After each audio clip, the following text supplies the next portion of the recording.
এত আইন কানুন দেখিয়ে তারা চায় যে জুলাইকে ভুলায় দিতে, পুরনো দোকানটা ভালোভাবে চলুক, এইসব অর্থনৈতিক সিন্ডিকেট, এইসব টেম্পো স্ট্যান্ডবাজি, এইসব চাঁদাবাজি চালাইতে সুবিধা হয়। সংসদে সালাউদ্দিন আহমেদ বললেন যে সংবিধান সংস্কারের যে শপথ নিয়েছি এটাই নাকি বৈধ না। সংবিধান সংস্কারের শপথ যদি বৈধ না হয়, এই সরকার কি বৈধ? এই আন্দোলন সংগ্রাম করে যে হাসিনাকে তাড়িয়ে দিয়েছিল, তা কোন নিয়মে, কোন আইনে আমরা তাকে সে বৈধতা দিবে? আমার যখন খুব মন খারাপ লাগে তখন ওই দেবব্রত সিংহের তেজ কবিতাটা আমি প্রায়ই পড়ি, এবং আমি যখন গাড়িতে যাই আমি কানে হেডফোন লাগাই, আমি শুনি। যে একটা লাইন আছে না, যে আপনারা বলছেন বটে তোমাদের মতো মায়ারা যদি উঠে আসে তাহলে সারা দেশ উঠে আসবে, কিন্তু খাড়া পাহাড়ে ওঠা যে কি কঠিন সেটা যে ওঠে সে জানে।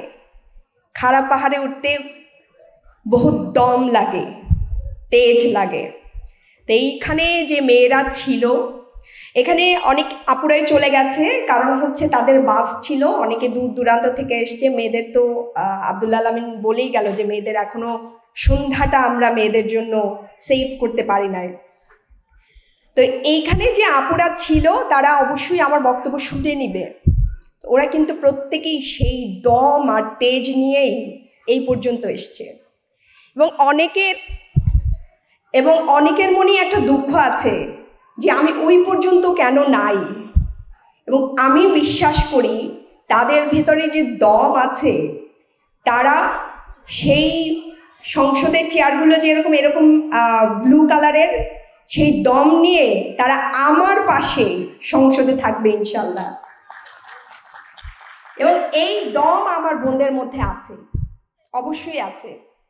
এই যে একটা মেয়ে দেখলেন না, এই সর্দারনি, মান্তা গ্রুপের, মান্তা সম্প্রদায়ের সর্দারনি, কি দম দেখেছেন, কি তেজ তার কথা বলার। সে ঠিক মতো উঠে আসছিল না। আমি ভাবছিলাম যে মেয়েটাকে আপা কি যেন বলছিলেন, কিন্তু সে উঠে যখন বক্তব্য দিচ্ছিল, সে তার সব কথা গড়গড় গড়গড় করে বলে যাচ্ছিল।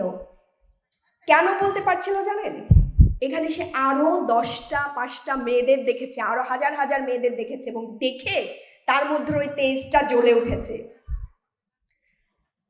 এখন আমাদের অনেক দায়িত্ব। আমরা জুলাইয়ের পরে রাজনৈতিক দল খুলেছি, অনেক মেয়েরাই এখানে আসতে ভয় পাচ্ছে, অনেকেই রাজনৈতিক ট্যাগটা গায়ে লাগাতে চাচ্ছে না। সে আগের দিনের মতো অনেকেই রাজনীতিটাকে আবার দূরে ঠেলে দিতে চাচ্ছে, কিন্তু বলার সময় সবাই বলছে যে আমরা কেন মেয়েদেরকে নিয়ে আসছি না। কিন্তু যখন আমি বলি যে আসো, আমার সাথে আসো, আমার পাশে দাঁড়াও, সে সময় কিন্তু অনেকে ভয় পায়, অনেকে আসতে চায় না। এখন এইটা শুধুমাত্র সেই মেয়েটার কিন্তু দায় না। যেই মেয়েটা তেজ নিয়ে, দম নিয়ে জুলাইয়ে দাঁড়িয়েছিল, যেই আকাঙ্ক্ষা নিয়ে দাঁড়িয়েছিল যে সে রাজনীতিতে আসবে, তার জন্য একটা পথ তৈরি হবে, সে পথটা আমি তৈরি করতে পারি নাই, আমরা কেউ তৈরি করতে পারি নাই। কিন্তু আপনাদের কাছে অনুরোধ থাকবে, আমার সাথে, আমাদের সাথে, নারী শক্তির সাথে, কিংবা অন্য যে কোনো সংগঠনের সাথে আপনারা আসেন, নারীদের জন্য পথ তৈরি করেন। এইখানে দাঁড়িয়ে যদি আপনি বলেন যে কেউ আমাকে ডাকে নাই, কেউ ডাকতে চাইবেন, আপনি দূরে থাকলে সবাই খুশি হবে, অনেকেই খুশি হবে। তো সেই ডাকার জায়গাটা, সেই জায়গাটা আপনাকেই করতে হবে, আপনার নিজের আসতে হবে যে আমি আমার হিসাব বুঝে নিতে চাই। এবং অনেকে অভিমান করে, মেয়েদের মধ্যে অভিমানটা তো একটু বেশি, তার যেতে চায় না। তো এই জায়গাটাকে আপনাদের বুঝে নিতে হবে। শহীদ, আমি যখন সংসদ সদস্য প্রথমেই আমি শহীদ নাইমার বাসায় গিয়েছিলাম, তার মায়ের কান্না দেখেছি। আজকে তার ডায়েরিটা ওর মা আমাকে দেখাতে চেয়েছিল, কিন্তু সেই ডায়েরিটা জুলাই স্মৃতি জাদুঘরে, কিন্তু সেই জাদুঘর এখন পর্যন্ত খোলা হয় নাই। এর চেয়ে দুঃখজনক কি হতে পারে? জুলাই ফাউন্ডেশন বন্ধ হয়ে যাচ্ছে, বেতন দিতে পারছে না। আমাদেরকে কথায় কথায় জুলাইয়ের চেতনা, হ্যান ত্যান এগুলো বলে বলে আমাদেরকে দমিয়ে রাখার চেষ্টা করা হয়, কারণ তারা চায় জুলাইকে ভুলায় দিতে। জুলাইকে ভুলাই দিলে কি হবে? নতুন রাজনীতি আর হবে না। নতুন রাজনীতি না হলে সেই পুরনো বন্দোবস্তের দোকানটা খুব ভালোভাবে চলবে, তাই না?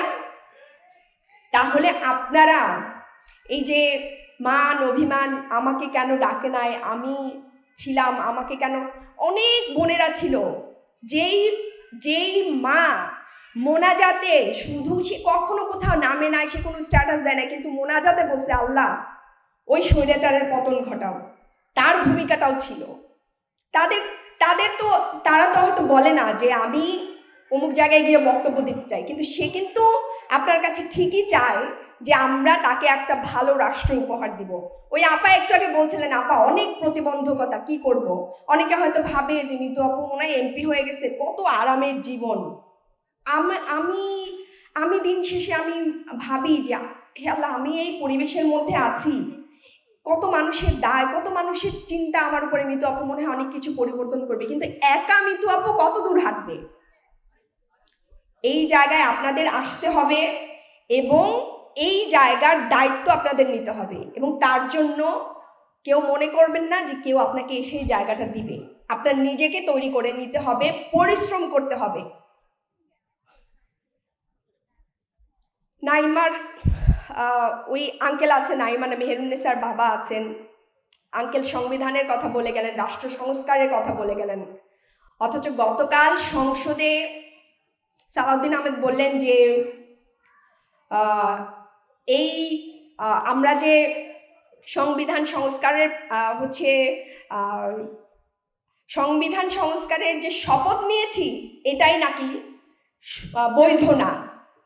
সংবিধান সংস্কারের শপথ যদি বৈধ না হয়, এই সরকার কি বৈধ? এই আন্দোলন সংগ্রাম করে যে হাসিনাকে তাড়িয়ে দিয়েছিল, তা কোন নিয়মে, কোন আইনে আমরা তাকে সে বৈধতা দিবে? তো এই যে এইসব কথা কেন বলা হয় জানেন? এই এত আইন কানুন দেখিয়ে তারা চায় যে জুলাইকে ভুলাই দিতে, পুরনো দোকানটা ভালোভাবে চলুক, চাঁদাবাজিটা চলুক। তারা যেন এই গতকালকে দেখলাম 2 কোটি টাকার চাচ্ছে, বলছে যে মাসে 10 লাখ টাকা দিতে হবে, এবং এটাও বলছে পাশাপাশি যে ডিআইজি তাকে চিনে। তার মানে সে পুরনো দোকানটা যাতে চলুক, এবং এই দোকান তো একা চালায় না, ওই ছেলে একা চালায়, এটা রাজনৈতিক সিন্ডিকেটের মাধ্যমে চলে। রাজনৈতিক সিন্ডিকেটের মাধ্যমে কোটি কোটি, হাজার হাজার কোটি টাকা তারা ইনকাম করে। এখন বাংলাদেশে যদি জুলাইয়ের নারীরা রাজনীতিতে আসে, জুলাইয়ের শক্তি যদি মাঠে থাকে, তারা দেখে যে তাদের সেই রাজনৈতিক সেই দোকানটা বন্ধ হয়ে যাবে। এজন্য তারা কথায় কথায় বলে জুলাই জুলাই করবেন না, আসলে তারা জুলাইকে মুছে ফেলতে চায়। কেন? ওই যে রাজনৈতিক দোকানটা বন্ধ হয়ে যাবে। এই যে হাসিনা চলে গেছে, আওয়ামী লীগের এত ক্ষোভ, কারণ কি? এর সাথে বিশাল একটা অর্থনৈতিক সম্পর্ক ছিল। সেই অর্থনৈতিক সিন্ডিকেটটা কাদের হাতে গেছে আমরা খুব ভালো করে জানি। সেই অর্থনৈতিক সিন্ডিকেট এখন বিএনপি চালাচ্ছে, এবং তারাই বারবার বলছে যে জুলাই জুলাই করবেন না। জুলাই ভুলাই দিলে এইসব অর্থনৈতিক সিন্ডিকেট, এইসব টেম্পো স্ট্যান্ডবাজি, এইসব চাঁদাবাজি চালাইতে সুবিধা হয়। আজকে এই যে এনসিপি জুলাই পদযাত্রা করছে, নারীদের সমাবেশ করছে, সব কিছুর দায় এনসিপিকে নিতে হয়। সবাই এসে জিজ্ঞেস করে যে আপনি কেন আমাকে ডাকলেন না? নাহিদ ভাইকে সবাই জিজ্ঞেস করে, অন্য কোনো দলকে তো জিজ্ঞেস করে না। তাহলে জুলাইয়ের, যদি আপনারা জুলাই জুলাই করবেন না বলেন, তাহলে এই জুলাইয়ের দায়, সব দায় কেন নাহিদ ভাইকে নিতে হয়? আপনারা তো কেউ নিতে আসেন না। অনেক কথা বলার ছিল। আমি সর্বোচ্চ ধন্যবাদ জানাই যে এই প্রোগ্রামটা যারা আয়োজন করেছেন, এবং এইখানে এক আপু এসে বলে গেছে যে ও হচ্ছে ইডেনের আপা, যে গত 2 বছরে কোনো প্রোগ্রামে তাকে ডাকা হয় নাই, আজকে নারী শক্তির প্রোগ্রামে তাকে ডাকা হয়েছে এবং সে খুবই খুশি হয়েছে। আমি এই প্রোগ্রামের আয়োজক যারা ছিলেন, দাওয়াতের দায়িত্বে যারা ছিলেন, এবং আমি তখন আশরাফাকে ডেকে জিজ্ঞেস করলাম যে আশরাফা, ওই মেয়েটাকে কে ডেকেছে? তো ও বললো যে আপা আমি ওর নাম্বার দিয়েছিলাম। তা আমি তারপরে হচ্ছে বুশরা আছে, মনিরা পুরা প্রোগ্রামের দায়িত্ব পালন করেছেন, আপা ঝুমা আপা আছেন, তারপর আমার যে অন্য অন্য বোনেরা আছে, এবং দূর দূরান্ত থেকে যে বোনেরা এসছেন, যারা নারী শক্তিকে সাহস দিচ্ছেন এবং অরাজনৈতিক হয়েও এনসিপিকে সাপোর্ট দিচ্ছেন বা এনসিপির একটা প্রোগ্রামে আসছেন, এটাও কিন্তু একটা খুবই ভালো উদ্যোগ।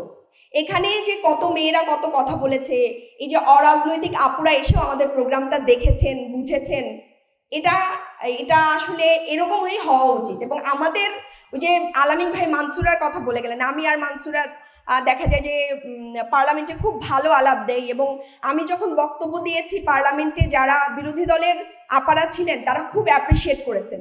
তো এই নারী হিসেবে, মেয়ে হিসেবে আমাদের দুঃখটা কিন্তু সরকার দল বিরোধী দলের পুরুষরা বুঝবে না। ওই জায়গায় আমাদের সব মেয়েদেরকে এক হইতে হবে।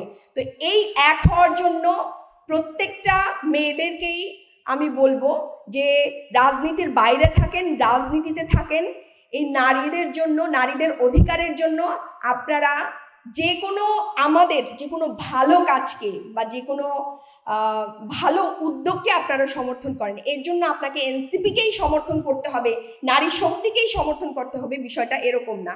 আমাদের ভালো উদ্যোগগুলোকে আপনারা সমর্থন করেন, এবং তাহলেই, এবং এই যে দলভুক্ত না করা মানে দলের যে বিষয়টা না আনা, এইটা না এনেও অন্য দলের ভালো কাজকে যদি সমর্থন করা যায় তাহলেই কিন্তু আমরা নারীরা এগিয়ে আসবো। দেখবেন যে অনেক সময় হয় এরকম যে আমরা স্লাট শেমিং শিকার হই, অন্য একটা দলের মেয়েরাও স্লাট শেমিং শিকার হয়, যেই দলের সেই দল থেকেই সেই মেয়েটাকে সাপোর্ট দেওয়া হয়, অন্য দলের কেউ কিন্তু দেয় না। তো এই জায়গা থেকেও আমাদের উঠে আসতে হবে। আমাদের সকল মেয়েদের, আমি আজকে খুব আশা করছিলাম, সীমার সাথে আমি একটা প্রোগ্রামে গিয়েছিলাম, তো সবাই তখন খুব হাসাহাসি করছিল যে মিতু আপু একদিকের, সীমা একদিকের। তা আমি আজকে খুব আশা করছিলাম যে আমাদের সব দিকের বোনেরা এসে আমাদের সব প্রোগ্রামগুলোতে আসুক, আমরাও তাদের প্রোগ্রামগুলোতে যাই, এরকম একটা কোঅপারেটিভ একটা মানে সিচুয়েশন হোক, একটা সমাজ হোক, একটা পরিবেশ তৈরি হোক যেখানে আমরা সব ধরনের মেয়েদের জন্য কথা বলতে পারি, সব মেয়েদেরকে নিয়ে কথা বলতে পারি। তো সবাইকে অনেক ধন্যবাদ, আপনারা কষ্ট করে এসছেন, এবং কেউ মনের মধ্যে কোনো ক্ষোভ রাগ না রেখে আপনি পথ চলেন, এবং আপনার পাশের নারীটিকে, নারীর হাত আপনি ধরেন। আপনার যেটুকু সামর্থ্য আছে, আপনার যেটুকু শক্তি আছে, আপনার যেটুকু সাহস আছে, ওই সাহসটা দিয়ে যখন আপনি আর একটা মেয়ের হাত ধরবেন তখন সেই মেয়েটাও সাহস পাবে। এরকম করে প্রত্যেকটা এলাকার, প্রত্যেকটা দেশের প্রত্যেকটা মানুষ ওই সাহসটা বিস্তৃত হবে। এইভাবেই আমরা নারীদেরকে আমরা উঠিয়ে নিয়ে আসতে পারবো, এবং পার্লামেন্টে আমাদের অর্ধেকেরও বেশি সিট তখন নারীদের হয়ে উঠবে ইনশাল্লাহ। আপনাদের প্রতি সেই শুভকামনা রইল, যাতে আমি দেখি যে আমার এই বোনদের মধ্য দিয়ে একদিন পার্লামেন্টে আমার পাশে আছে। এই দোয়া এবং এই আশা আপনাদের প্রতি রইল, এবং মনে করবেন না যে এই পথ আপনাকে কেউ তৈরি করে দিবে, পথটা আপনার নিজেরই তৈরি করতে হবে।